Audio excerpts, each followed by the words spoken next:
Chelsea versus Liverpool, blue versus red, north versus south. Some people say old school versus the nouveau riche. It's a game that's got a deep and dark history, and Liverpool sing about our history, let's be honest, and probably they're only one of the very few clubs that can boast a better history. However, even the likes of Jamie Carragher says that it gets a little bit boring these days when you consider that Liverpool haven't won the league for 29 years. And of course, in the last 20 years, Chelsea have won 21 trophies. So you can understand why there is a rivalry, and of course, the pendulum has swung towards Chelsea.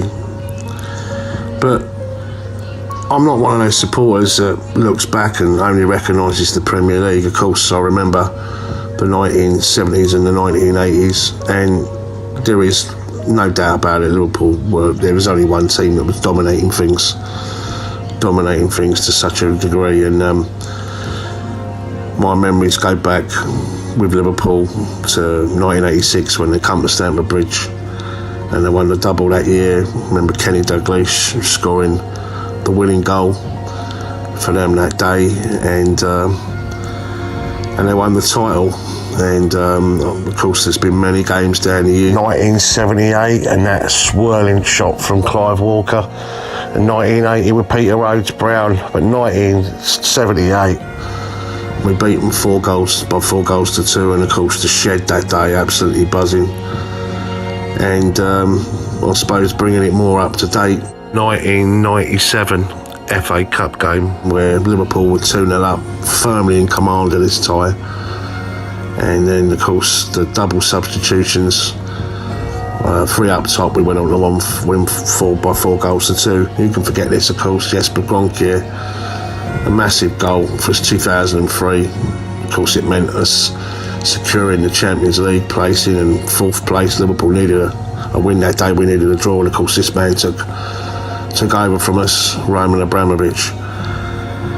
And then this man became manager in his 2nd season, and of course that's what started, I guess, the real intense rivalry between these two sides, with Jose Mourinho and Rafa Benitez, who, let's be fair, slated us as a football club at the time. He criticised our flags and our plastic flags and everything else, and become a legend at Anfield. And who was going to predict the fact that he'd come back to go on and manage us? So we've had massive games against them.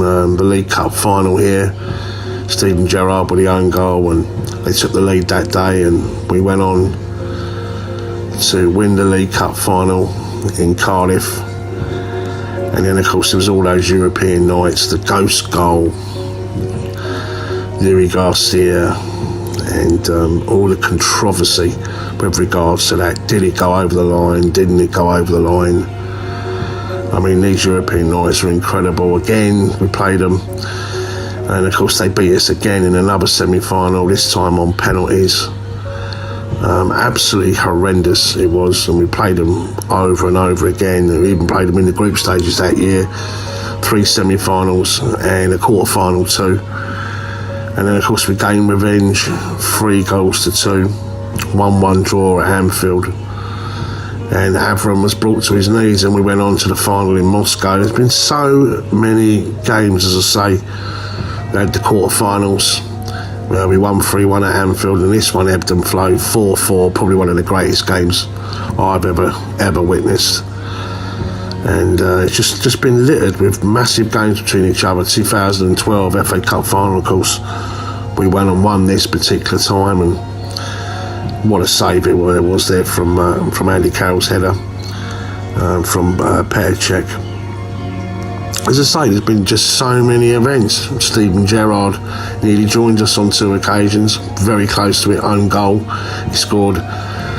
And all about his pass back, which led us to our title in 2010. Massive win it was up at Anfield. And then of course there was this particular moment. Who can forget this? The slip where Liverpool thought they were going to win the league, and We went in and won it by 2 goals to 0. There was all the controversy with regards to this man, Fernando Torres. They were gutted when they lost him, and of course you had this incident, the bite from Luis Suarez on Ivanovic. Also you had the fact that, and then you got this man, of course, and despite all the stick he took, he got a rounding standing ovation at Stamford Bridge, and his final game there. And there was all the debate about these two, who was the best player. Was it Gerrard, was it Lampard? But you got this respect angle here, and where Liverpool are sort of giving us that guard of honour for winning the title, respect for them for doing that. And then of course Rafa comes back and wins a trophy, and of course there's players now that were linked. I mean, Mo Salah now, look what he's doing now for them. It's just incredible. As I say, it's just littered with everything. Remember, they stopped us winning a home record, 86 games undefeated. Who was that team that beat us eventually? It was Liverpool. It's just littered, this game, littered with massive moments, and this is just as big. It's a battle for 4th spot and Champions League football next year. You have to say, though, that this season Liverpool have vastly improved. And it's all down to this man, whichever you want to say about Liverpool. I mean, personally, I hate him, but this man's been an absolute revelation for him. He's an absolute class act. And their European performances have just been second to none. They smashed Manchester City in the quarterfinals over the 2 legs, and indeed they played AS Roma, who we played in our group stage games, and they absolutely smashed them at Anfield by 5 goals to 2. And last night in the Olympic Stadium they lost the game 4-2, but they won the tie. And they'll be absolutely cock-a-hoop, full of themselves, no doubt, when they come to us on Sunday. Perhaps they'll be on such a cloud 9 that we can take advantage of it. And of course they've reached their 8th European Cup final.